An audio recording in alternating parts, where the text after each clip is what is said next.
Good morning everybody. अपन chapter 1 पढ़ रहे हैं और उसमें अपन पढ़ रहे थे आधारभूत परिभाषित शब्द, यानी कि वो सारे शब्द या वो सारे एक वर्ड जिसको कह सकते हैं जो कहीं ना कहीं हमारे पास लेखांकन करते समय यानी कि अकाउंटिंग करते समय हमारे काम आएंगे। हमने कुछ 8 से 9 शब्द जो है वो पहले पढ़ लिए थे, जिसके अंदर हमने कैपिटल पढ़ा था और वो सारी चीजें पढ़ी थी। अब अपन उसके आगे कंटिन्यू करेंगे।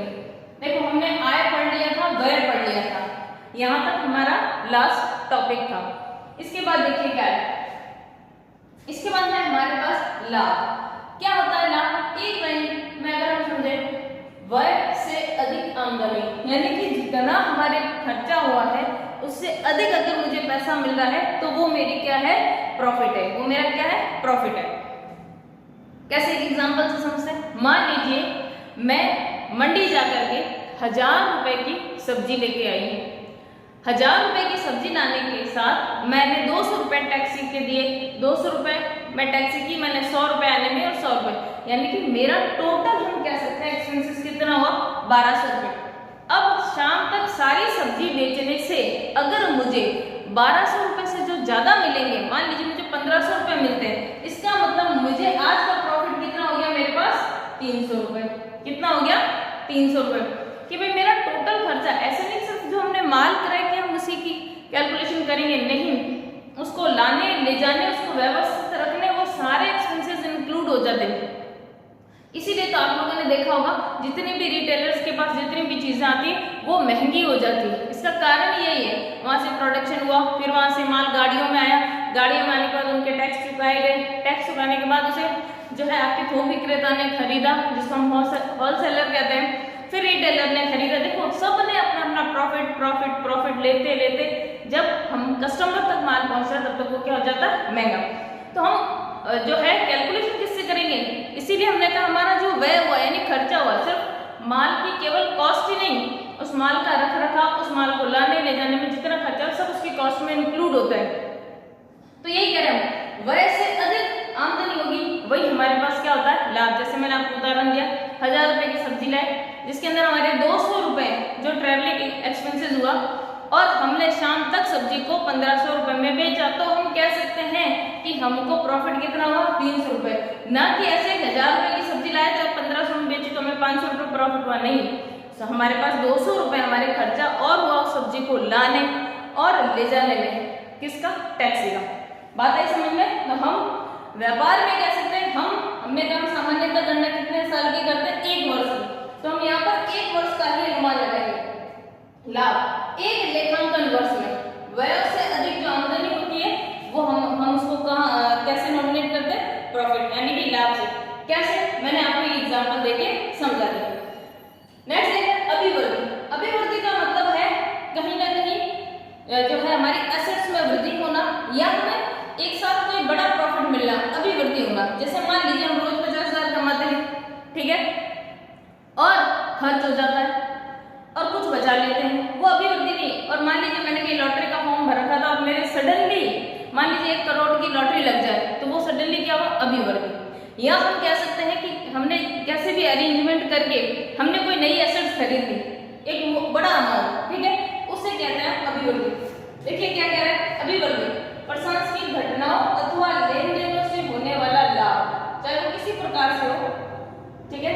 जैसे इसमें लिखा है संपत्ति का क्रय, हमने एसेट्स को क्रय किया तो नेचुरली आने वाले समय में संपत्ति, आप सब देखते हैं प्रॉपर्टी जो होती है उसकी वैल्यूएशन ज्यादा बढ़ती है। चाहे आप और भी बहुत सारी चीजें इन्वेस्टमेंट करने के लिए, गोल्ड है, आज हमने 5000 का खरीदा, 10 साल बाद वो 55,000 का हो जाए, ठीक है। कहीं ना कहीं हमने हमारी एसेट्स यानी कि हमने हमारा संपत्ति पक्ष जिससे हमारा मजबूत होता है उसे हम कह सकते हैं अभिवृद्धि। देखो उन्होंने लिखा है मुकदमे की अगर कोई जीत हो जाए, ठीक है, पिछले 25 सालों से केस चल रहा था, दादाजी ने लगाया था, ठीक है, उस समय 1 करोड़ का मामला था और आज हम सडनली उस केस को जीत गए, किसी कारण से उसका फैसला हमारे पक्ष में आ गया और दूसरे पक्ष पर हमें 25 करोड़ रुपए उस पर देने का दबाव या वो हमें देगा, ऐसा कोर्ट ने आदेश दिया, तो हमारी सडनली अभिवृद्धि हुई, 25 करोड़ रुपए एक साथ आएंगे। तो अगर हमने किसी मुकदमे को जीता है, इन केस ऐसा नहीं होता है, कोई लॉटरी भी लग सकती है, लॉटरी लगना जो है वो एक लक के ऊपर डिपेंड है, तो उसको हम मोस्टली इसमें इंक्लूड नहीं करते क्योंकि हम बात सिर्फ व्यवसाय की कर रहे हैं इसलिए। अब देखिए हानि, भाई लाभ की जो विपरीत चीजें हैं वो हानि। हमने कहा व्यय से अधिक आमदनी, यहाँ पर क्या होगा आगम, यानी कि भाई आमदनी या इनकम से अधिक क्या हो जाए व्यय। हमने कहा जैसे इसी का उदाहरण लेते हैं, जो सब्जी वाला था हमारे पास, कि हमारे सब्जी लाने में, सब्जी घर तक लाने में 1200 रुपए खर्चे और शाम तक मैंने सारी सब्जी बेच दी और मुझे 1100 रुपए ही प्राप्त हुए, तो मुझे क्या हो गई हानि, क्योंकि मेरा खर्चा तो कितना हो गया था 1200 रुपए का, लेकिन मेरी इनकम यानी टोटल इनकम कितनी हुई 1100 रुपए। तो इसमें हम क्या कह सकते हैं 100 रुपए की मुझे क्या हो गई हानि, ठीक है। और अगर हमने उस समय जब हमने प्रॉफिट बढ़ा था, हमने कहा था 1200 रुपए हमारे खर्चा हुआ और हमने 1500 रुपए में सब्जी बेची थी, तो मुझे यहाँ पर 300 रुपए क्या हो रहा था प्रॉफिट। बात आई समझ में। नेक्स्ट देखो बट्टा, डिस्काउंट। डिस्काउंट क्या होता है, आप सबने बहुत नाम सुना होगा, सेल लगती है, डिस्काउंट मिलता है 50%, 40%, ठीक है, वो सारी चीजें। क्या कह रहा है बट्टा या डिस्काउंट, विक्रय की गई वस्तुओं के मूल्य में कटौती। देखिए डिस्काउंट किस पर मिलेगा, एक व्यक्ति बेच रहा है और खरीद रहा है, यही हो रहा है। हम बात करेंगे हमारे व्यापार की, तो हम मोस्ट ऑफ ऑफर निकालते हैं। डिस्काउंट क्यों दिए जाते हैं, हम कारण पढ़ेंगे, 2 तरह के डिस्काउंट होते हैं, उसका क्या क्या रीजन है वो भी आपको बताया जाएगा। लेकिन डिस्काउंट कहते किसे हैं, विक्रय की गई वस्तुओं के मूल्य में कटौती। और कौन से मूल्य में, यहाँ देखो मैंने ब्रैकेट में लिखा है सूची मूल्य।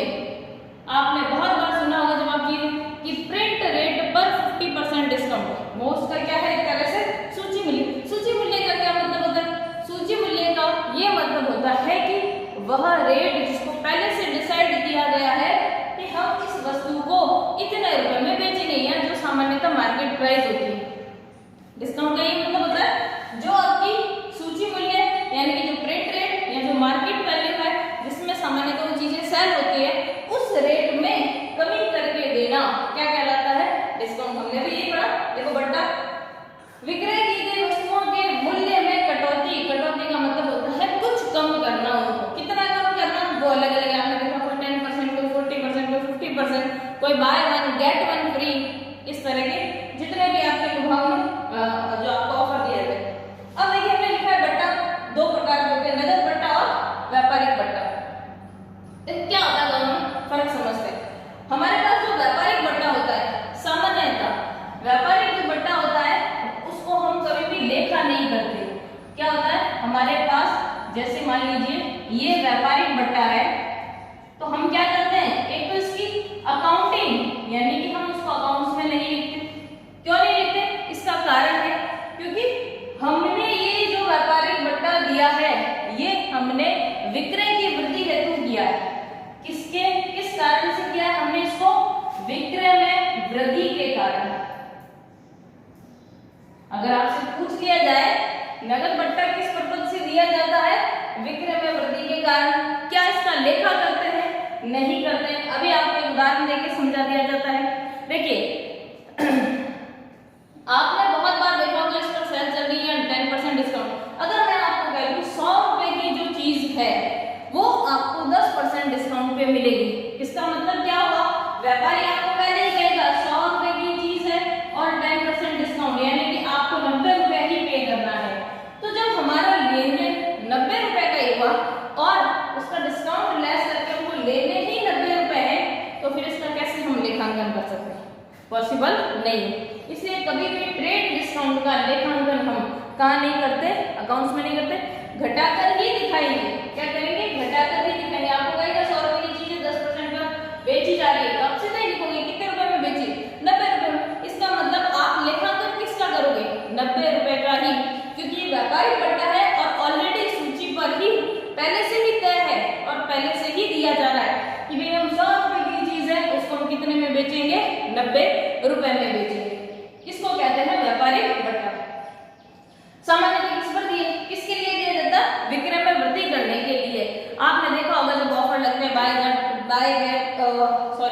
1 गेट 1 फ्री, ठीक है, या 50% ऑफ, ये सारे ऑफर दिए जाते हैं तो लोग ज्यादा चीजों को खरीदते हैं, तो इनडायरेक्टली क्या हुई, विक्रय में वृद्धि हुई।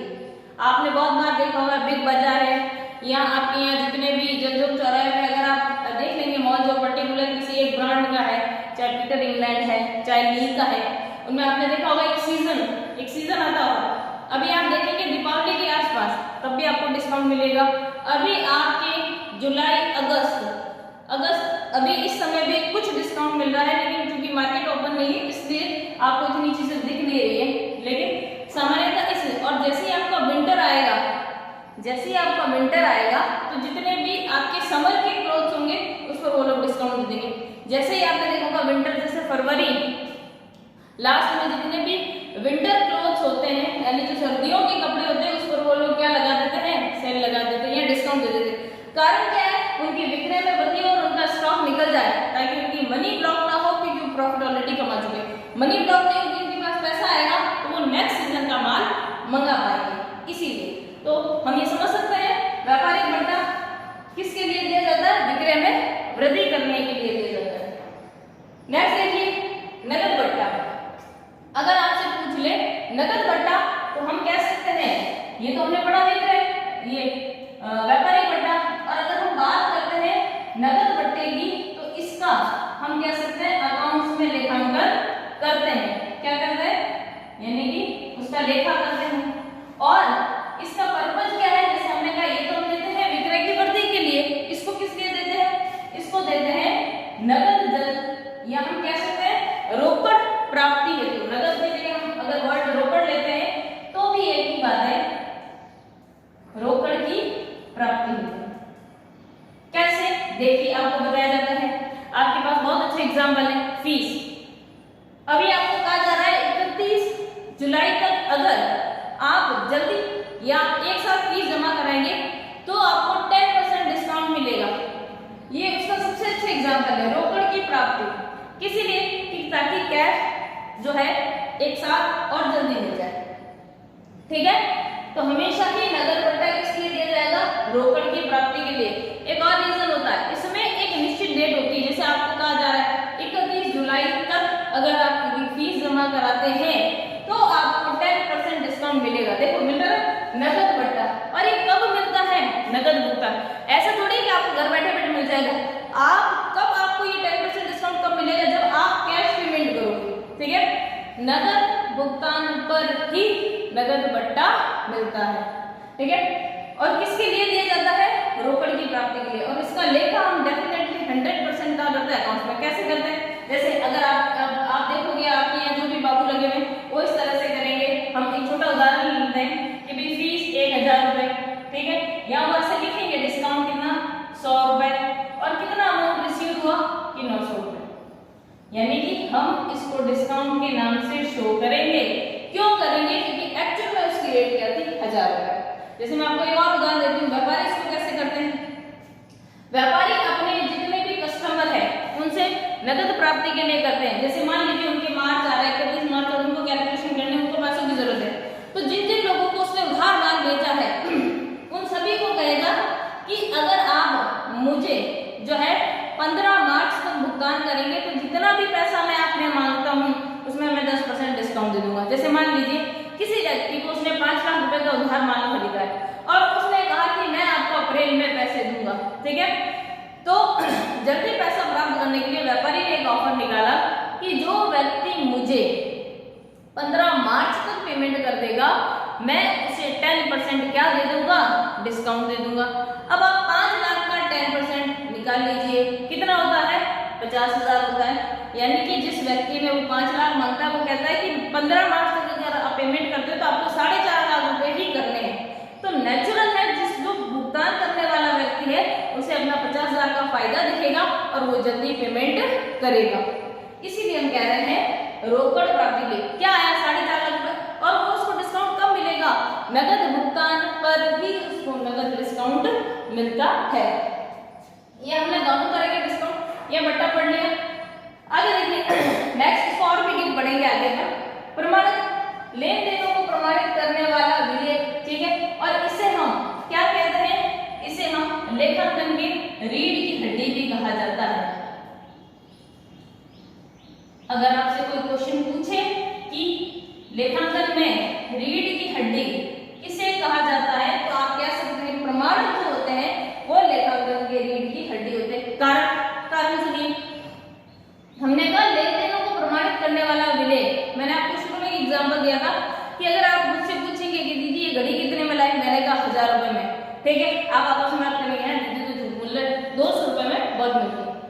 मैंने ये बात सुन ली, मैं उसे कहूंगी कल मैं आपको इसका बिल लाकर बताऊंगी, ठीक है, यानी कि मैं ये प्रमाणित करूंगी कि ये जो घड़ी मैंने खरीदी है वो कितने की है, 1000 रुपए की है। आपने बहुत बार सुना होगा फीस का जब मिसअंडरस्टैंडिंग हो जाती है तो आपको कहा जाता है अगर आपने फीस जमा कराई है तो आप रसीद लाकर दिखाइए, तो वो आपकी रसीद भी क्या है, प्रमाणक। तो देखिए क्या है, रीढ़ की हड्डी है ना, हर एक व्यवहार का प्रमाणन कर रही है या हर एक व्यवहार को प्रमाणित कर रही है कि हाँ ये घटना घटित हुई थी, या ये नगद लेन देन हुआ था, या ये वस्तु इतने रुपए की है। और हम जितना भी लेखांकन करते हैं या प्रविष्टियां करते हैं वो हम प्रमाणन के आधार पर ही करते हैं। किसके आधार पर करते हैं, प्रमाणन के आधार पर ही करते हैं। देखिए क्या कह रहा है, लेन देन को प्रमाणित करने वाले विलेख है, यानी कि हमें ये प्रूफ करेगा अगर मैं अकाउंटिंग कर रही हूँ और मैं लिखती हूँ 5 लाख रुपए की मशीन खरीदी, ठीक है, और ऑडिट आके वो कहती है लाइए बिल बताइए, मैं कहती हूँ कि बिल घूम गया, ऐसा पॉसिबल नहीं। मुझे सारी बिलों की फाइलिंग करके रखनी पड़ती है। अगर आपने कहीं शॉप या किसी को वहां पर लेन देन या अकाउंटिंग रखते हुए देखा होगा, आपने देखा होगा वो बिल को फाइलिंग करते रहते हैं, वो सब क्या होता है बेटा, प्रमाणित होते हैं, क्योंकि वो सभी व्यवहारों का क्या करेंगे, प्रमाणित करेंगे कि हाँ ये घटना घटित हुई थी। अब हम प्रमाणित नहीं करेंगे कैश में, वो जितने भी चीजें को हम नगद, देखो नगद खरीद लिखा है, खरीद बेच, अगर हम खरीदेंगे तो हमें प्राप्त होगा बिल, और जो बेचेगा वो देगा, ठीक है। यहाँ पर नगद व्यवहार वर्ड काम में ले सकते हो, मैंने खरीद इसलिए लिखा था कि आपको थोड़ा समझ में आ जाए। तो देखिए नगद खरीदने पर या नगद वस्तुओं का लेन देन करने पर जो हमें प्रमाणित के रूप में प्राप्त होता है उसको हम क्या कहते हैं, कैश मेमो। आपसे क्वेश्चन पूछा जा सकता है कैश मेमो कौन से व्यवहारों के लिए उचित रहता है, या आपसे तो आप कह सकते हो नगद व्यवहारों के लिए। अगर आपसे क्वेश्चन उल्टा करके पूछ ले नगद व्यवहारों के लिए कौन सा प्रमाणक काम में आता है, तो कैश मेमो। बीजक क्या होता है, उधार खरीद पर, उधार लेन देन जब करते हो आपने सामान्यतः नहीं देखा होगा, लेकिन जहाँ बड़ी दुकानें हैं वहाँ ऊपर लिखा होता है बीजक, इनवॉइस जिसको हम कहते हैं। बहुत से लोग इनवॉइस और कैश मेमो साथ भी रखते हैं, छोटी शॉप वाले, और जो बड़े व्यापारी को इस चीज को अलग रखते हैं। इस पे पर्टिकुलर इन पे नंबर लिखा होता है। कभी आप सामान खरीद के लाए, आपको एक रसीद या बिल देती, उस पे साइड में रेड कलर से नंबर लिखा होता है, सामान्यतः रेड कलर से, मैं ये नहीं कह रही कि 100%। बीजक कब मिलता है, जब आप उधार लेन देन करते हो तो आपको उस व्यवहार के प्रमाण के रूप में क्या मिलता है, बीजक। रसीद कब मिलती है, जहां भी आप नकद जमा कराते हो, चाहे आपने बैंक में जमा कराए तो आपको नगद रसीद मिलती है, जमा पर्ची मिलती है जिसको आप कहते हो। आपने स्कूल में फीस जमा कराई है तो आपको रसीद मिलती है। आप सिनेमा वगैरह देखने जाते हो तो भी आपको टिकट मिलते हैं, टिकट भी एक रसीद का ही स्वरूप है। तो जहां भी आप कैश ट्रांजेक्शन करेंगे यानी फीस पे करेंगे, इनडायरेक्टली हम कह सकते हैं जहां आप सेवाएं लेंगे, आप क्या लेंगे, जहां आप सेवाएं लेंगे। सेवाएं लेने का क्या मतलब है, यानी सेवाएं लेने का मतलब ये बेटा कि आप जहां पर कोई वस्तु को नहीं खरीद रहे, देखो यहाँ पर हम वस्तुओं को खरीद रहे थे, बेच रहे थे, मैंने कहा मैंने घड़ी खरीदी, देखो मुझे वस्तु मिली 1000 रुपए में। आप ट्यूशन पढ़ने जाते हो, 1000 रुपए फीस दे रहे हो, वहां आपको कोई वस्तु नहीं बेच रहा, आपको सेवा दे रहे हैं, लेकिन आप क्या उसको पे कर रहे हो, फीस। जहां भी आपकी फीस लगेगी रसीद। आप डॉक्टर के पास चेकअप कराने जाते हो, 500 रुपए उसकी फीस है, उसने आपको कोई वस्तु नहीं बेची, क्या दी, सेवा। सामान्यतः जब हम सेवाएं लेते हैं और फीस पे करते हैं या पैसा जमा कराते हैं, उसके बदले जो हमको प्रमाणित मिलता है वो क्या कहलाती है, रसीद कहलाती है। आगे देखिए माल, वह वस्तु जिसे व्यापार में पुनः खरीदने हेतु बेचा जाता है। चाहे मेरी जूतों की दुकान है तो आपने कहते हुए सुना होगा माल आ गया, या आप कभी जूते लेने गए दुकान पर, आपको पसंद नहीं आए तो आपका जो दुकानदार है वो कहता है 10 दिन बाद नया माल आएगा।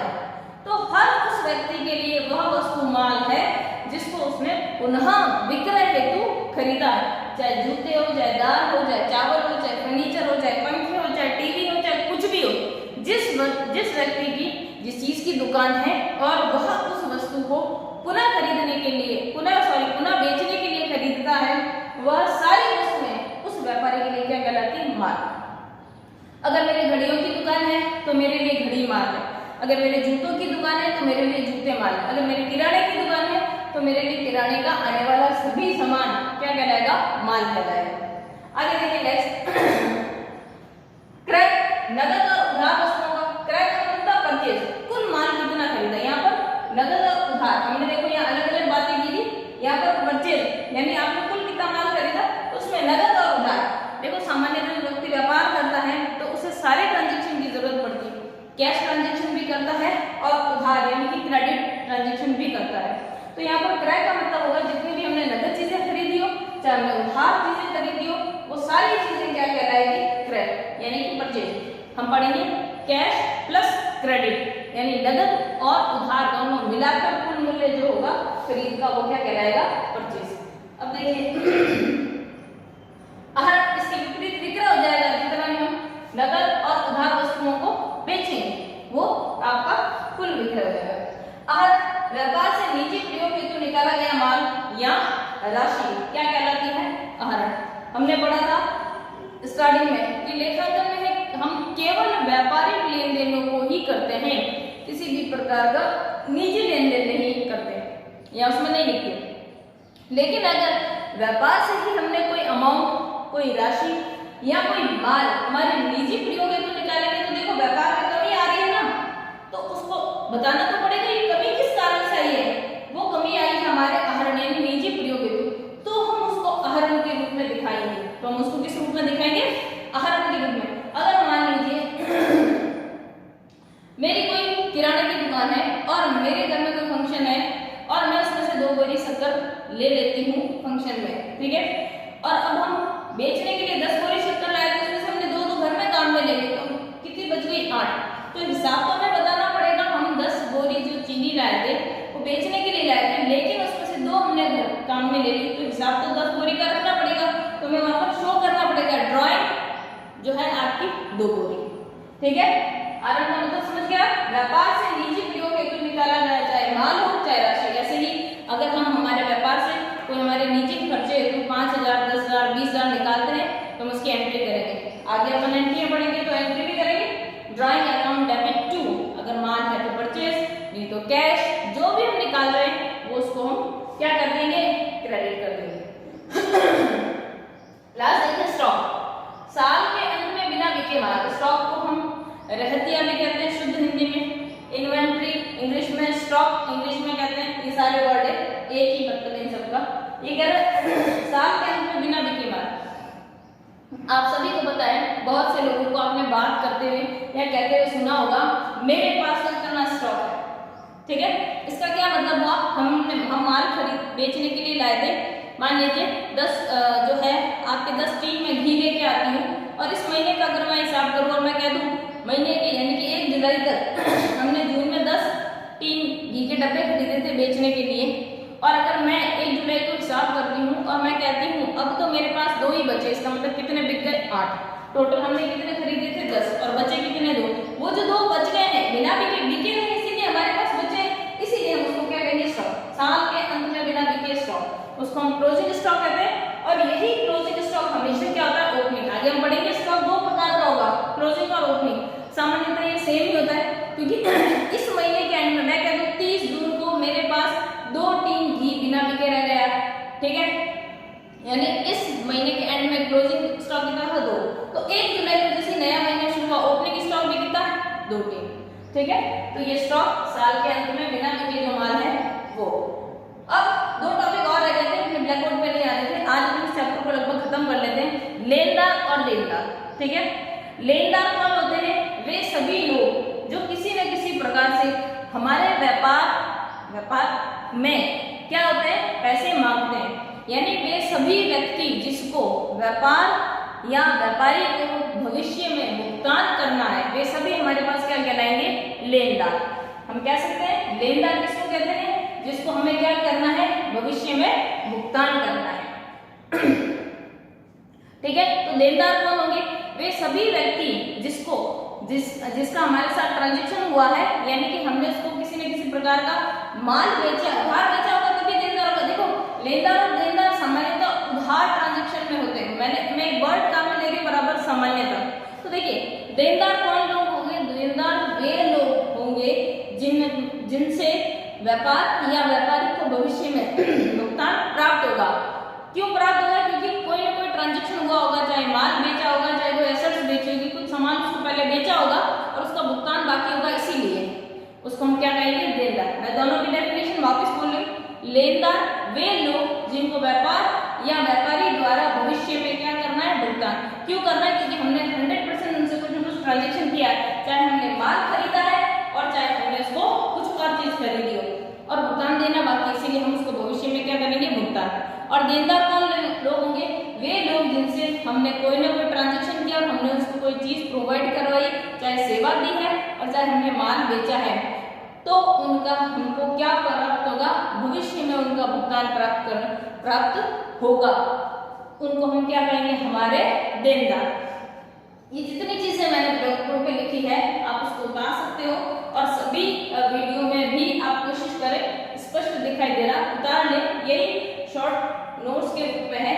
और बाकी अपन इसके बाद कुछ थ्योरी क्वेश्चन है, मैं कोशिश करूंगी कि आपको दिए जाए। Thank you all of you. लगभग ये चैप्टर हमारा खत्म हो गया है, हम नेक्स्ट चैप्टर शुरू करेंगे इसके नेक्स्ट वीडियो में। इसके 2 ही टॉपिक बाकी थे, लेनदार और देनदार, जो मैंने आपको ऑरली समझा दिया। Thank you all of you.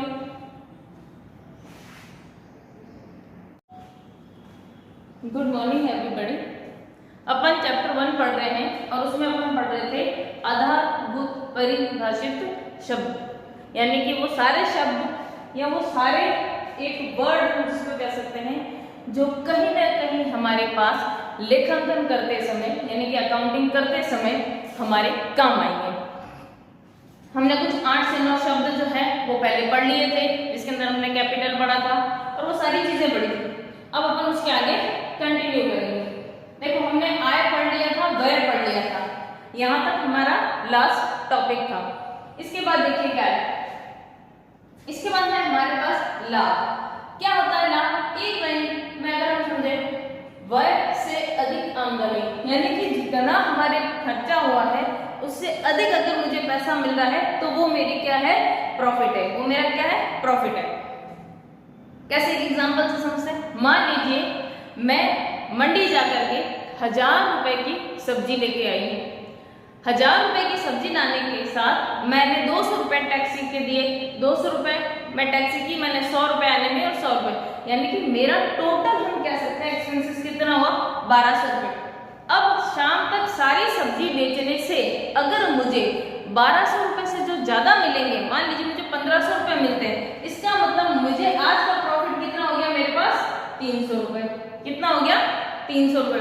कि भाई मेरा टोटल खर्चा, ऐसे नहीं सिर्फ जो हमने माल क्रय किया हम उसी की कैलकुलेशन करेंगे, नहीं, उसको लाने ले जाने, उसको व्यवस्थित रखने, वो सारे एक्सपेंसेस इंक्लूड हो जाते हैं। इसीलिए तो आप लोगों ने देखा होगा जितने भी रिटेलर्स के पास जितनी भी चीजें आती है वो महंगी हो जाती है। इसका कारण यही है, वहां से प्रोडक्शन हुआ, फिर वहां से माल गाड़ियों में आया, गाड़ियों में आने के बाद उनके टैक्स चुकाए गए, टैक्स चुकाने के बाद उसे जो है आपके थोक विक्रेता ने खरीदा, जिसको हम होलसेलर कहते हैं, फिर रिटेलर ने खरीदा। देखो सब ने अपना अपना प्रॉफिट प्रॉफिट प्रॉफिट लेते लेते जब हम कस्टमर तक माल पहुंचा तब तक वो क्या हो जाता है, महंगा। तो हम जो है कैलकुलेशन किससे करेंगे, इसीलिए हमने कहा हमारा जो व्यय हुआ यानी खर्चा हुआ, सिर्फ माल की केवल कॉस्ट ही नहीं, उस माल का रख रखाव, उस माल को लाने ले जाने में जितना खर्चा सब उसकी कॉस्ट में इंक्लूड होता है। तो यही कह रहे हैं, व्यय से अधिक आमदनी होगी वही हमारे पास क्या होता है, लाभ। जैसे मैंने आपको उदाहरण दिया, 1000 रुपए की सब्जी लाए, जिसके अंदर हमारे 200 रुपए जो ट्रेवलिंग एक्सपेंसेस हुआ और हमने शाम तक सब्जी को 1500 रुपए में बेचा, तो हम कह सकते हैं कि हमको प्रॉफिट कितना हुआ, 300 रुपए। ना कि ऐसे 1000 रुपए की सब्जी लाए तो 1500 में बेची तो हमें 500 रुपए प्रॉफिट हुआ, नहीं। तो हमारे पास 200 रुपए हमारे खर्चा और हुआ उस सब्जी को लाने और ले जाने में, किसका, टैक्सी का। बात आई समझ में। तो हम व्यापार में कह सकते हैं, हमने कहा सामान्यतः गणना कितने साल की करते हैं, 1 वर्ष की, तो हम यहाँ पर 1 वर्ष का ही अनुमान लगाएंगे। लाभ एक लेखांकन वर्ष में व्यय से अधिक जो आमदनी होती है वो हम उसको कहाँ कैसे नॉमिनेट करते हैं, प्रॉफिट यानी कि लाभ से। कैसे, मैंने आपको ये एग्जांपल देके समझा दिया। नेक्स्ट देखिए अभिवृद्धि। अभिवृद्धि का मतलब है कहीं ना कहीं जो है हमारी एसेट्स में वृद्धि होना या हमें एक साथ कोई बड़ा प्रॉफिट मिलना, अभिवृद्धि होगा। जैसे मान लीजिए हम रोज 50,000 कमाते हैं, ठीक है, और खर्च हो जाता है और कुछ बचा लेते हैं, वो अभिवृद्धि नहीं। और मान लीजिए मैंने कहीं लॉटरी का फॉर्म भर रखा था और मेरे सडनली मान लीजिए 1 करोड़ की लॉटरी लग जाए, तो वो सडनली क्या हुआ, अभिवृद्धि। या हम कह सकते हैं कि हमने कैसे भी अरेंजमेंट करके हमने कोई नई एसेट्स खरीद ली, एक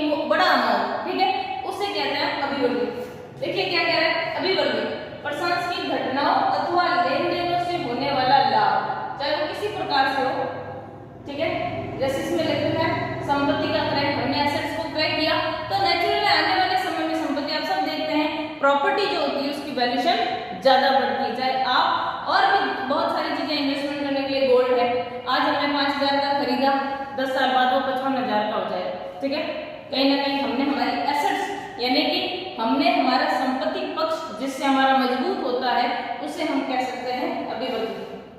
देखो उन्होंने लिखा है मुकदमे की अगर कोई जीत हो जाए, ठीक है, पिछले 25 सालों से केस चल रहा था, दादाजी ने लगाया था, ठीक है, उस समय 1 करोड़ का मामला था और आज हम सडनली उस केस को जीत गए, किसी कारण से उसका फैसला हमारे पक्ष में आ गया और दूसरे पक्ष पर हमें 25 करोड़ रुपए उस पर देने का दबाव है या वो हमें देगा, ऐसा कोर्ट ने आदेश दिया, तो हमारी सडनली अभिवृद्धि हुई, 25 करोड़ रुपए एक साथ आएंगे। तो अगर हमने किसी मुकदमे को जीता है, इन केस ऐसा नहीं होता है, कोई लॉटरी भी लग सकती है, लॉटरी लगना जो है वो एक लक के ऊपर डिपेंड है, तो उसको हम मोस्टली इसमें इंक्लूड नहीं करते क्योंकि हम बात सिर्फ व्यवसाय की कर रहे हैं इसलिए।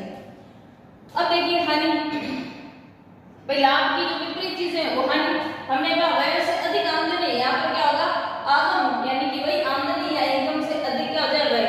हमने कहा जैसे इसी का उदाहरण लेते हैं, जो सब्जी वाला था हमारे पास, कि हमारे सब्जी लाने में, सब्जी घर तक लाने में 1200 रुपए खर्चे और शाम तक मैंने सारी सब्जी बेच दी और मुझे 1100 रुपए ही प्राप्त हुए, तो मुझे क्या हो गई हानि, क्योंकि मेरा खर्चा तो कितना हो गया था 1200 रुपए का, लेकिन मेरी इनकम यानी टोटल इनकम कितनी हुई 1100 रुपए।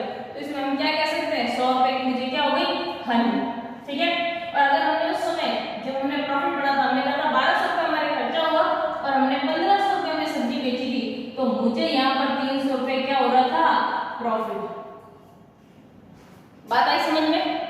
नेक्स्ट देखो बट्टा, डिस्काउंट। डिस्काउंट क्या होता है, आप सबने बहुत नाम सुना होगा, सेल लगती है, डिस्काउंट मिलता है 50%, 40%, ठीक है, वो सारी चीजें। क्या कह रहा है बट्टा या डिस्काउंट, विक्रय की गई वस्तुओं के मूल्य में कटौती। देखिए डिस्काउंट किस पर मिलेगा, एक व्यक्ति बेच रहा है और खरीद रहा है, यही हो रहा है। हम बात करेंगे हमारे व्यापार की, तो हम मोस्ट ऑफ ऑफर निकालते हैं। डिस्काउंट क्यों दिए जाते हैं, हम कारण पढ़ेंगे, 2 तरह के डिस्काउंट होते हैं, उसका क्या क्या रीजन है वो भी आपको बताया जाएगा। लेकिन डिस्काउंट कहते किसे हैं, विक्रय की गई वस्तुओं के मूल्य में कटौती। और कौन से मूल्य में, यहाँ देखो मैंने ब्रैकेट में लिखा है सूची मूल्य। आपने बहुत बार सुना होगा जब आप कि प्रिंट रेट पर 50% डिस्काउंट, वो उसका क्या है एक तरह से सूची मूल्य। सूची मूल्य का क्या मतलब होता है, सूची मूल्य का ये मतलब होता है कि वह रेट जिसको पहले से डिसाइड किया गया है कि हम इस वस्तु को इतने रुपए में बेचेंगे, या जो सामान्यतः मार्केट प्राइस होती है। डिस्काउंट का ये मतलब होता है जो आपकी सूची मूल्य यानी कि जो प्रिंट रेट या जो मार्केट वैल्यू है जिसमें सामान्यतः वो चीजें सेल होती है, उस रेट में कमी करके देना क्या कहलाता है, डिस्काउंट। हमने भी ये पढ़ा। देखो बट्टा, विक्रय की गई वस्तुओं के मूल्य में कटौती। कटौती का मतलब होता है कुछ कम करना, उनको कितना कम करना, वो अलग अलग आपने देखा, कोई 10%, कोई 40%, कोई 50%, कोई बाय 1 गेट 1 फ्री, इस तरह के जितने भी आपके विभाग में जो आपको ऑफर दिया जाए। अब देखिए हमने लिखा है बट्टा 2 प्रकार के होते हैं, नगद बट्टा और व्यापारिक बट्टा। क्या होता है दोनों में फर्क समझते हैं। हमारे पास जो व्यापारिक बट्टा होता है, सामान्यतः व्यापारिक जो बट्टा होता है उसको हम कभी भी लेखा नहीं करते। क्या होता है हमारे पास, जैसे मान लीजिए ये व्यापारिक बट्टा है, तो हम क्या करते हैं, एक तो इसकी अकाउंटिंग यानी कि हम उसको अकाउंट्स में नहीं लिखते। क्यों नहीं लिखते, इसका कारण है क्योंकि हमने ये जो व्यापारिक बट्टा दिया है ये हमने विक्रय की वृद्धि हेतु किया है। किस कारण से किया है, हमने इसको विक्रय में वृद्धि के कारण। अगर आपसे पूछ लिया जाए नगद बट्टा किस पर्पज से दिया जाता है, विक्रय में वृद्धि के कारण, क्या इसका लेखा करते हैं, नहीं करते हैं। अभी आपको एक उदाहरण देके समझा दिया जाता है। देखिए आपने बहुत बार देखा होगा इस पर सेल चल रही है 10% डिस्काउंट। अगर मैं आपको कह दूं 100 रुपए की जो चीज है वो आपको 10% डिस्काउंट पे मिलेगी, इसका मतलब क्या होगा, व्यापारी आपको पहले ही कहेगा 100 रुपए की चीज है और 10% डिस्काउंट, यानी कि आपको 90 रुपए ही पे करना है। तो जब हमारा लेन देन 90 रुपए का ही हुआ और उसका डिस्काउंट लेस करके हमको लेने ही 90 रुपए है, तो फिर इसका कैसे हम लेखांकन कर सकते हैं, पॉसिबल नहीं। इसलिए कभी भी ट्रेड डिस्काउंट का लेखांकन हम कहाँ नहीं करते, अकाउंट्स में नहीं करते, घटाकर ही दिखाएंगे। क्या करेंगे, घटाकर ही दिखाएंगे। आपको कहेगा 100 रुपए की चीजें 10% पर बेची जा रही है, तो आप सीधे लिखोगे कितने रुपए में बेची, 90 रुपए में। इसका मतलब आप लेखांकन किसका करोगे, 90 रुपए रुपए का ही, क्योंकि ये व्यापारिक बट्टा है और ऑलरेडी सूची पर ही पहले से ही तय है और पहले से ही दिया जा रहा है कि भाई हम 100 रुपए की चीज है उसको हम कितने में बेचेंगे, 90 रुपए में बेचेंगे। इसको कहते हैं व्यापारिक बट्टा। सामान्यतः किस पर दिए, किसके लिए दिया जाता है, विक्रय में वृद्धि करने के लिए। आपने देखा होगा जब ऑफर लगते हैं बाय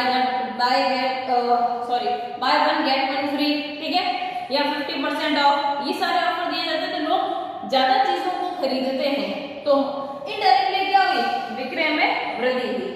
आपने बहुत बार देखा होगा बिग बाजार है या आपके यहाँ जितने भी जंजोग चौराहे में अगर आप देख लेंगे मॉल जो पर्टिकुलर किसी एक ब्रांड का है, चाहे पीटर इंग्लैंड है चाहे ली का है, उनमें आपने देखा होगा एक सीजन आता होगा। अभी आप देखेंगे दीपावली के आसपास तब भी आपको डिस्काउंट मिलेगा। अभी आपके जुलाई अगस्त अभी इस समय भी कुछ डिस्काउंट मिल रहा है, लेकिन क्योंकि मार्केट ओपन नहीं है इसलिए आपको इतनी चीजें दिख नहीं रही है, लेकिन सामान्यतः इस और जैसे ही आपका विंटर आएगा तो जितने भी आपके समर के क्लोथ्स होंगे उस पर वो लोग डिस्काउंट देंगे। जैसे ही आपने देखा होगा विंटर जैसे फरवरी लास्ट में जितने भी विंटर क्लोथ्स होते हैं यानी जो सर्दियों के कपड़े होते हैं उस पर वो लोग क्या लगा देते हैं, सेल लगा देते हैं या डिस्काउंट दे देते हैं। कारण क्या है, उनकी विक्रय में वृद्धि और उनका स्टॉक निकल जाए ताकि उनकी मनी ब्लॉक ना हो, क्योंकि प्रॉफिट ऑलरेडी कमा चुके हैं। मनी ब्लॉक नहीं होगी, उनके पास पैसा आएगा तो वो नेक्स्ट सीजन का माल मंगा पाएंगे। इसीलिए तो हम ये समझ सकते हैं व्यापारिक बट्टा किसके लिए दिया जाता है, विक्रय में वृद्धि करने के लिए दिया जाता है। नेक्स्ट देखिए नकद बट्टा। अगर आपसे पूछ ले नकद बट्टा तो हम कह सकते हैं, ये तो हमने पढ़ा विक्रय, ये व्यापारिक बट्टा, और अगर हम बात करते हैं नकद बट्टे की तो इसका हम कह सकते हैं अकाउंट्स में लेखांकन करते हैं। क्या करते हैं, यानी कि उसका लेखा करते हैं। और इसका पर्पज क्या है, जैसे हमने कहा ये तो हम देते हैं विक्रय की वृद्धि के लिए, इसको किस लिए देते हैं, इसको देते हैं नकद जल, या हम कह सकते हैं रोकड़ प्राप्ति हेतु। नकद के लिए हम अगर वर्ड रोकड़ लेते हैं तो भी एक ही बात है, रोकड़ की प्राप्ति हेतु। कैसे, देखिए आपको बताया जाता है, आपके पास बहुत अच्छा एग्जाम्पल है फीस। अभी आपको कहा जा रहा है 31 जुलाई तक अगर आप जल्दी या एक साथ फीस जमा कराएंगे तो आपको 10% डिस्काउंट मिलेगा। ये उसका सबसे अच्छा एग्जाम्पल है रोकड़ की प्राप्ति, किसी लिए कि ताकि कैश जो है एक साथ और जल्दी मिल जाए, ठीक है। तो हमेशा ही नगद बट्टा किस लिए दिया जाएगा, रोकड़ की प्राप्ति के लिए। एक और रीजन होता है, इसमें एक निश्चित डेट होती है, जैसे आपको कहा जा रहा है 31 जुलाई तक अगर आप फीस जमा कराते हैं तो आपको 10% डिस्काउंट मिलेगा। देखो मिल रहा है नगद बट्टा, और ये कब मिलता है, नगद भुगतान। ऐसा थोड़ी कि आपको घर बैठे बैठे मिल जाएगा, आपको ये 10% डिस्काउंट कब मिलेगा, जब आप कैश पेमेंट करोगे, ठीक है। नगद भुगतान पर ही नगद बट्टा मिलता है, ठीक है। और किसके लिए दिया जाता है, रोकड़ की प्राप्ति के लिए। और इसका लेखा हम डेफिनेटली 100% का करते हैं अकाउंट में। कैसे करते हैं, जैसे अगर आप देखोगे आपके यहाँ जो भी बाबू लगे हुए वो इस तरह से करेंगे। हम एक छोटा उदाहरण लेते हैं कि भाई फीस 1000 रुपए, ठीक है, यहाँ पर से लिखेंगे डिस्काउंट कितना 100 रुपए, और कितना अमाउंट रिसीव हुआ कि 900 रुपए, यानी कि हम इसको डिस्काउंट के नाम से शो करेंगे। क्यों करेंगे, क्योंकि एक्चुअल में उसकी रेट क्या थी, 1000 रुपए। जैसे मैं आपको एक और उदाहरण देती हूँ, व्यापारी इसको कैसे करते हैं। व्यापारी अपने जितने भी कस्टमर है उनसे नगद प्राप्ति के लिए करते हैं। जैसे मान लीजिए उनके मार्च आ रहा है 31 मार्च और उनको कैलकुलेशन करने उनको पैसों की जरूरत है, तो जिन जिन लोगों को उसने उधार माल बेचा है उन सभी को कहेगा कि अगर आप मुझे जो है 15 मार्च तक भुगतान करेंगे तो जितना भी पैसा मैं आपने मांगता हूँ उसमें मैं 10% डिस्काउंट दे दूंगा। जैसे मान लीजिए किसी व्यक्ति को उसने 5 लाख रुपए का उधार माल खरीदा है और उसने कहा कि मैं आपको अप्रैल में पैसे दूंगा, ठीक है। तो जल्दी पैसा प्राप्त करने के लिए व्यापारी ने एक ऑफर निकाला कि जो व्यक्ति मुझे 15 मार्च तक पेमेंट कर देगा मैं उसे 10% क्या दे दूंगा, डिस्काउंट दे दूंगा। अब आप 5 लाख का 10% निकाल लीजिए, कितना होता है, 50,000 होता है। यानी कि जिस व्यक्ति ने वो 5 लाख मांगता है वो कहता है कि 15 मार्च तक अगर आप पेमेंट करते हो तो आपको 4.5 लाख रुपए ही करने हैं। तो नेचुरल है जिस जो भुगतान करने वाला व्यक्ति है उसे अपना 50,000 का फायदा दिखेगा और वो जल्दी पेमेंट करेगा। इसीलिए हम कह रहे हैं रोकड़ प्राप्ति के लिए क्या आया 4.5 लाख रुपए, और वो उसको डिस्काउंट कब मिलेगा, नगद भुगतान पर भी उसको नगद डिस्काउंट मिलता है। ये हमने दोनों तरह के डिस्काउंट ये बट्टा पढ़ लिया। आगे देखिए नेक्स्ट इसको और भी डीप बढ़ेंगे आगे में। प्रमाणित लेन देनों को प्रमाणित करने वाला विलेख, ठीक है, और इसे हम क्या कहते हैं, इसे हम लेखांकन की रीढ़ की हड्डी भी कहा जाता है। अगर आपसे कोई क्वेश्चन पूछे कि लेखांकन में रीढ़ की हड्डी किसे कहा जाता है, तो आप कह सकते हैं प्रमाणित जो होते हैं वो लेखांकन के रीढ़ की हड्डी होते हैं। कारण सुनिए, हमने कहा लेन देनों को प्रमाणित करने वाला विलेख। मैंने आपको शुरू में एग्जांपल दिया था कि अगर आप मुझसे पूछेंगे कि दीदी ये घड़ी कितने में लाई, मैंने कहा 1000 रुपए में, ठीक है, आप आपस में बात करेंगे दीदी तो झूठ बोल रहे, 200 रुपए में बहुत मिलती। मैंने ये बात सुन ली, मैं उसे कहूंगी कल मैं आपको इसका बिल लाकर बताऊंगी, ठीक है, यानी कि मैं ये प्रमाणित करूंगी कि ये जो घड़ी मैंने खरीदी है वो कितने की है, 1000 रुपए की। आपने बहुत बार सुना होगा फीस का जब मिसअंडरस्टैंडिंग हो जाती है तो आपको कहा जाता है अगर आपने फीस जमा कराई है तो आप रसीद लाकर दिखाइए, तो वो आपकी रसीद भी क्या है, प्रमाणक। तो देखिए क्या है, रीढ़ की हड्डी है ना, हर एक व्यवहार का प्रमाणन कर रही है या हर एक व्यवहार को प्रमाणित कर रही है कि हाँ ये घटना घटित हुई थी, या ये नगद लेन देन हुआ था, या ये वस्तु इतने रुपए की है। और हम जितना भी लेखांकन करते हैं या प्रविष्टियां करते हैं वो हम प्रमाणन के आधार पर ही करते हैं। किसके आधार पर करते हैं, प्रमाणन के आधार पर ही करते हैं। देखिए क्या कह रहा है, लेन देन को प्रमाणित करने वाले विलेख है, यानी कि हमें ये प्रूफ करेगा। अगर मैं अकाउंटिंग कर रही हूँ और मैं लिखती हूँ 5 लाख रुपए की मशीन खरीदी, ठीक है, और ऑडिट आती है वो कहती है लाइए बिल बताइए, मैं कहती हूँ कि बिल घूम गया, ऐसा पॉसिबल नहीं। मुझे सारी बिलों की फाइलिंग करके रखनी पड़ती है। अगर आपने कहीं शॉप या किसी को वहां पर लेन देन या अकाउंटिंग रखते हुए देखा होगा, आपने देखा होगा वो बिल को फाइलिंग करते रहते हैं, वो सब क्या होते हैं बेटा, प्रमाणित होते हैं, क्योंकि वो सभी व्यवहारों का क्या करेंगे, प्रमाणित करेंगे कि हाँ ये घटना घटित हुई थी। अब हम बढ़ते प्रमाणित नहीं करेंगे कैश में, जितनी भी चीजें हम नगद, देखो नगद खरीद लिखा है तो खरीद बेच, अगर हम खरीदेंगे तो हमें प्राप्त होगा बिल, और जो बेचेगा वो देगा, ठीक है। यहाँ पर नगद व्यवहार वर्ड काम में ले सकते हो, मैंने खरीद इसलिए लिखा था कि आपको थोड़ा समझ में आ जाए। तो देखिए नगद खरीदने पर या नगद वस्तुओं का लेन देन करने पर जो हमें प्रमाणित के रूप में प्राप्त होता है उसको हम क्या कहते हैं, कैश मेमो। आपसे क्वेश्चन पूछा जा सकता है कैश मेमो कौन से व्यवहारों के लिए उचित रहता है, या आपसे तो आप कह सकते हो नगद व्यवहारों के लिए। अगर आपसे क्वेश्चन उल्टा करके पूछ ले नगद व्यवहारों के लिए कौन सा प्रमाणक काम में आता है, तो कैश मेमो।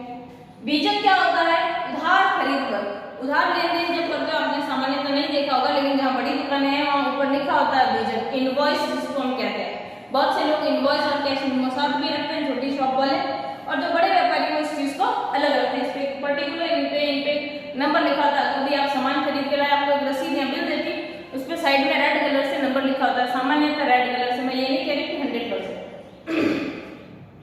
बीजक कब मिलता है, जब आप उधार लेन देन करते हो तो आपको उस व्यवहार के प्रमाण के रूप में क्या मिलता है, बीजक। रसीद कब मिलती है, जहां भी आप नकद जमा कराते हो, चाहे आपने बैंक में जमा कराए तो आपको नगद रसीद मिलती है, जमा पर्ची मिलती है जिसको आप कहते हो। आपने स्कूल में फीस जमा कराई है तो आपको रसीद मिलती है। आप सिनेमा वगैरह देखने जाते हो तो भी आपको टिकट मिलते हैं, टिकट भी एक रसीद का ही स्वरूप है। तो जहां भी आप कैश ट्रांजैक्शन करेंगे यानी फीस पे करेंगे, इनडायरेक्टली हम कह सकते हैं जहां आप सेवाएं लेंगे, आप क्या लेंगे, जहां आप सेवाएं लेंगे। सेवाएं लेने का क्या मतलब है, यानी सेवाएं लेने का मतलब ये बेटा कि आप जहां पर कोई वस्तु को नहीं खरीद रहे, देखो यहाँ पर हम वस्तुओं को खरीद रहे थे, बेच रहे थे, मैंने कहा मैंने घड़ी खरीदी, देखो मुझे वस्तु मिली 1000 रुपए में। आप ट्यूशन पढ़ने जाते हो, 1000 रुपए फीस दे रहे हो, वहां आपको कोई वस्तु नहीं बेच रहा, आपको सेवा दे रहे, लेकिन आप क्या उसको पे कर रहे हो, फीस। जहां भी आपकी फीस लगेगी रसीद। आप डॉक्टर के पास चेकअप कराने जाते हो, 500 रुपए उसकी फीस है, उसने आपको कोई वस्तु नहीं बेची, क्या दी, सेवा। सामान्यतः जब हम सेवाएं लेते हैं और फीस पे करते हैं या पैसा जमा कराते हैं, उसके बदले जो हमको प्रमाणित मिलता है वो क्या कहलाती है, रसीद कहलाती है। आगे देखिए माल, वह वस्तु जिसे व्यापार में पुनः खरीदने हेतु बेचा जाता है। चाहे मेरी जूतों की दुकान है तो आपने कहते हुए सुना होगा माल आ गया, या आप कभी जूते लेने गए दुकान पर आपको पसंद नहीं आए तो आपका जो दुकानदार है वो कहता है 10 दिन बाद नया माल आएगा। तो हर उस व्यक्ति के लिए वह वस्तु माल है जिसको उसने पुनः विक्रय हेतु खरीदा है। चाहे जूते हो, चाहे दाल हो, चाहे चावल हो, चाहे फर्नीचर हो, चाहे पंखे हो, चाहे टीवी हो, चाहे कुछ भी हो, जिस व्यक्ति की जिस चीज की दुकान है और वह उस वस्तु को पुनः खरीदने के लिए पुनः बेचने के लिए खरीदता है, वह सारी वस्तुएं उस व्यापारी के लिए क्या कहलाती है? माल। अगर मेरे घड़ियों की दुकान है तो मेरे लिए घड़ी माल है। अगर मेरे जूतों की दुकान है तो मेरे लिए जूते माल है। अगर मेरे किराने की दुकान है तो मेरे लिए किराने का आने वाला सभी सामान क्या कहलाएगा? माल कहलाएगा। आगे देखिए नेक्स्ट, क्रय, नगद और उधार वस्तुओं का क्रय का परचेज, कुल माल कितना खरीदा। यहाँ पर नगद और उधार, हमने देखो यहाँ अलग अलग बातें की थी। यहाँ पर परचेज यानी आपने कुल कितना माल खरीदा, उसमें नगद और उधार। देखो सामान्यतः जो व्यक्ति व्यापार करता है तो उसे सारे ट्रांजेक्शन की जरूरत पड़ती है, कैश ट्रांजेक्शन भी करता है और उधार यानी कि क्रेडिट ट्रांजेक्शन भी करता है। तो यहाँ पर क्रय का मतलब होगा जितनी भी हमने नगद चीजें खरीदी हो, चाहे हमने उधार चीजें खरीदी हो, वो सारी चीजें क्या कहलाएगी? क्रय यानी कि परचेज। हम पढ़ेंगे कैश प्लस क्रेडिट यानी नगद और उधार दोनों मिलाकर कुल मूल्य जो होगा खरीद का वो क्या कहलाएगा? परचेज। अब देखिए आहरण, इसके विपरीत विक्रय हो जाएगा। जितना भी हम नगद और उधार वस्तुओं को बेचेंगे वो आपका कुल विक्रय हो जाएगा। आहरण, व्यापार से निजी प्रयोग हेतु निकाला गया माल या राशि क्या कहलाती है? आहरण। हमने पढ़ा था स्टार्टिंग में कि लेखांकन में है हम केवल व्यापारिक लेन देनों को ही करते हैं, किसी भी प्रकार का निजी लेन देन नहीं करते या उसमें नहीं लिखते। लेकिन अगर व्यापार से ही हमने कोई अमाउंट, कोई राशि या कोई माल हमारे निजी प्रयोग हेतु निकालेंगे तो देखो व्यापार में कमी आ रही है ना, तो उसको बताना तो पड़ेगा ये कमी किस कारण से आई है। वो कमी आई है हमारे आहरण यानी निजी प्रयोग हेतु, तो हम उसको आहरण के रूप में दिखाएंगे। तो हम उसको किस रूप में दिखाएंगे? आहरण के रूप में। अगर मान लीजिए मेरी कोई किराने की दुकान है और मेरे घर में कोई फंक्शन है और मैं उसमें से 2 बोरी शक्कर ले लेती हूँ फंक्शन में, ठीक है, और अब हम बेचने के लिए 10 बोरी शक्कर लाए थे, उसमें से हमने 2 घर में काम में ले ली, तो कितनी बच गई? 8। तो हिसाब तो हमें बताना पड़ेगा। हम 10 बोरी जो चीनी लाए थे वो बेचने के लिए लाए थे, लेकिन उसमें से 2 हमने काम में ले ली, तो हिसाब तो 10 बोरी का रखना पड़ेगा। तो हमें वहां पर शो करना पड़ेगा ड्राइंग जो है आपकी 2 बोरी, ठीक है। आहरण का मतलब समझ गया? व्यापार से निजी प्रयोग हेतु निकाला गया चाहे माल हो चाहे राशि। ऐसे ही अगर हम हमारे व्यापार से कोई हमारे निजी खर्चे हेतु 5,000, 10,000, 20,000 निकालते हैं तो हम उसकी एंट्री करेंगे। आगे अपन एंट्री पढ़ेंगे तो एंट्री भी करेंगे। ड्राइंग अकाउंट डेबिट टू, अगर माल है तो परचेज, नहीं तो कैश, जो भी हम निकाल रहे हैं वो उसको हम क्या कर देंगे? क्रेडिट कर देंगे। लास्ट देखिए स्टॉक, साल के अंत में बिना बिके माल। स्टॉक को हम रहतिया में कहते हैं शुद्ध हिंदी में, इन्वेंट्री इंग्लिश में, स्टॉक इंग्लिश में कहते हैं। ये सारे वर्ड है, एक ही मतलब इन सबका। ये कह रहे साल के अंत में बिना बिके माल। आप सभी को पता है, बहुत से लोगों को आपने बात करते हुए या कहते हुए सुना होगा मेरे पास इतना स्टॉक है, ठीक है। इसका क्या मतलब हुआ? हम माल खरीद बेचने के लिए लाए थे। मान लीजिए 10 जो है आपके 10 टीन में घी लेके आती हूँ और इस महीने का अगर मैं हिसाब करूँ और मैं कह दूँ महीने के यानी कि 1 जुलाई तक हमने जून में 10 टीन घी के डब्बे खरीदे थे बेचने के लिए, और अगर मैं 1 जुलाई को हिसाब करती हूँ और मैं कहती हूँ अब तो मेरे पास 2 ही बचे, इसका मतलब कितने बिक गए? 8। टोटल हमने कितने खरीदे थे? 10, और बचे कितने? 2। वो जो 2 बच गए हैं बिना बिके नहीं, इसीलिए हमारे पास बचे, इसीलिए हम उसको क्या कहेंगे? स्टॉक। साल के अंत में बिना बिके स्टॉक, उसको हम क्लोजिंग स्टॉक कहते हैं। और यही क्लोजिंग स्टॉक हमेशा क्या होता है? ओपनिंग। आगे हम पढ़ेंगे स्टॉक 2 प्रकार का होगा, क्लोजिंग और ओपनिंग। सामान्यतः ये सेम ही होता है, क्योंकि इस महीने के एंड में मैं कह दूं 30 जून को मेरे पास 2 टीन घी बिना बिके रह गया, ठीक है, यानी इस महीने के एंड में क्लोजिंग स्टॉक कितना था? 2। तो 1 जुलाई को जैसे नया महीना शुरू हुआ, ओपनिंग स्टॉक भी कितना है? 2 टीन, ठीक है। तो ये स्टॉक साल के अंत में बिना बिके जो माल है वो। अब 2 टॉपिक और रह गए थे, अपने ब्लैक बोर्ड पे नहीं आ रहे थे, आज हम इस चैप्टर को लगभग खत्म कर लेते हैं। लेनदार और देनदार, ठीक है। लेनदार कौन होते हैं? वे सभी लोग जो किसी न किसी प्रकार से हमारे व्यापार में क्या होते हैं? पैसे मांगते हैं, यानी वे सभी व्यक्ति जिसको व्यापार या व्यापारी को भविष्य में भुगतान करना है, वे सभी हमारे पास क्या कहलाएंगे? लेनदार। हम कह सकते हैं लेनदार किसको कहते हैं? जिसको हमें क्या करना है, भविष्य में भुगतान करना है। ठीक है, तो देनदार कौन होंगे? वे सभी व्यक्ति जिसका हमारे साथ ट्रांजेक्शन हुआ है, यानी कि हमने उसको किसी न किसी प्रकार का माल बेचा, उधार बेचा होगा तभी देनदार होगा। देखो, लेनदार और देनदार सामान्यतः उधार ट्रांजेक्शन में होते हैं। मैं एक वर्ड काम में ले रही बराबर सामान्यतः। तो देखिए, देनदार कौन लोग होंगे? देनदार वे लोग होंगे जिनसे व्यापार या व्यापारी को भविष्य में भुगतान प्राप्त होगा। क्यों प्राप्त होगा? क्योंकि कोई ना कोई ट्रांजेक्शन हुआ होगा, चाहे माल बेचा होगा, चाहे कोई एसेट्स बेची होगी, कुछ सामान उसको पहले बेचा होगा और उसका भुगतान बाकी होगा, इसीलिए उसको हम क्या कहेंगे? देनदार। मैं दोनों की डेफिनेशन वापस बोल रही हूँ। लेनदार वे लोग जिनको व्यापार या व्यापारी द्वारा भविष्य में क्या करना है? भुगतान। क्यों करना है? क्योंकि हमने 100% उनसे कुछ ट्रांजेक्शन किया है, चाहे हमने माल खरीदा है और चाहे हमने उसको कुछ और चीज खरीदी हो, और भुगतान देना बाकी, इसीलिए हम उसको भविष्य में क्या करेंगे? भुगतान। और देनदार कौन लोग होंगे? वे लोग जिनसे हमने कोई ना कोई ट्रांजेक्शन किया और हमने उसको कोई चीज प्रोवाइड करवाई, चाहे सेवा दी है और चाहे हमने माल बेचा है, तो उनका हमको क्या प्राप्त होगा? भविष्य में उनका भुगतान प्राप्त होगा। उनको हम क्या कहेंगे? हमारे देनदार।